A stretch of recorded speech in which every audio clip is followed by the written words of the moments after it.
আর cup চা দাও তো। আপনার জন্য না, আমার জন্য। এই মামা, এই মামা, তোর শালা রিক্সা মনে হয় গিয়া প্লেন ধরবো, দাঁড়ানোর সময় নাই।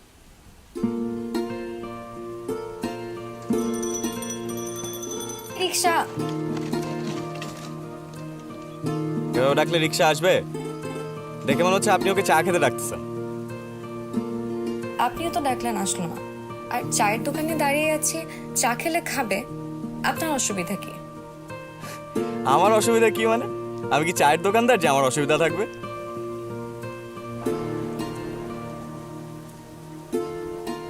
এই মামা, এদিকে আসো, এদিকে আসো, তোমার চা খাওয়াই।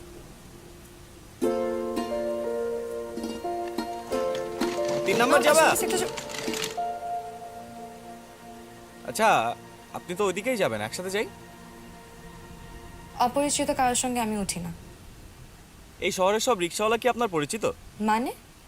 মানে আপনি একজন অপরিচিত রিক্সাওয়ালার সাথে রিক্সায় করে যেতে পারবেন, কিন্তু একজন অপরিচিত যাত্রীর সাথে যেতে পারবেন না। আর বাবা, এখানে তো রিক্সা পাওয়া যাচ্ছে না। আমরা একই দিকে যাচ্ছি, আপনাকে 5 নাম্বার নামিয়ে দিয়ে আমি 3 নাম্বার চলে যাব। না, থাক। নেন, থাকেন আপনি। হ্যাঁ মামা, যাও। দাঁড়ান, দাঁড়ান, দাঁড়ান, দাঁড়ান।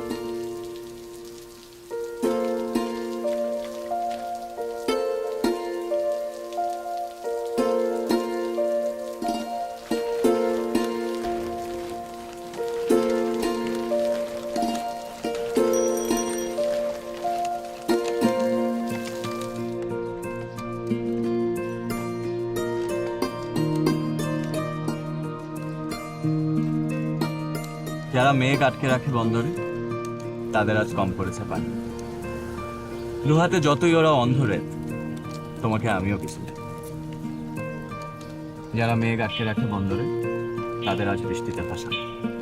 কপালে ছুঁয়ে যেত অন্ধরে, আমাকে তুমিও কিছু দেব। আপনার লেখা? বাহ, কবিতাও লেখেন? আরে না না না, আমার লেখা না, কলকাতার একসময়ের বিখ্যাত কবি শ্রীজাতের লেখা। আমি অবশ্য মাঝে কয়েক লাইন বাদ দিয়েছি। কেন? কবির যেমন স্বাধীনতা আছে কবিতা লেখার, আমারও স্বাধীনতা আছে কবিতা আবৃত্তি করার। যতটুকু ভালো লাগলে পড়বো, যতটুকু ভালো লাগবে পড়বো না, সমস্যা কি? ওরে বাবা, কি বুদ্ধি! আপনি ওনাটা ঠিক করেন, পেঁচিয়ে দেবেন।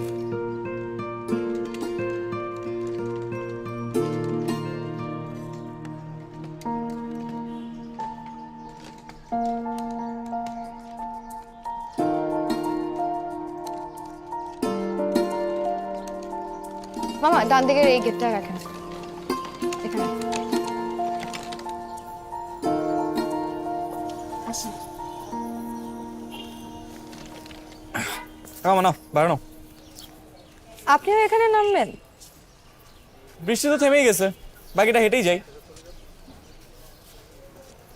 একটা মিনিট, এটা হচ্ছে আমার ভিজিটিং কার্ড। কখনো যদি কোনো কিছু প্রয়োজন হয় বা আমাকে মনে হয়, তাহলে নক দিবেন। কাজে লাগবে বলে মনে হয় না, তবে দিচ্ছেন যখন নিলাম। মুড়ি খাওয়া যাবে? মুড়ি খাবেন? আরে না না, মজা করছি। আচ্ছা, আমার তো কার্ড টার্ড নাই, আমি তো কার্ডলেস মানুষ। আপনার নাম্বারটা আমাকে দিয়েছেন। 0177।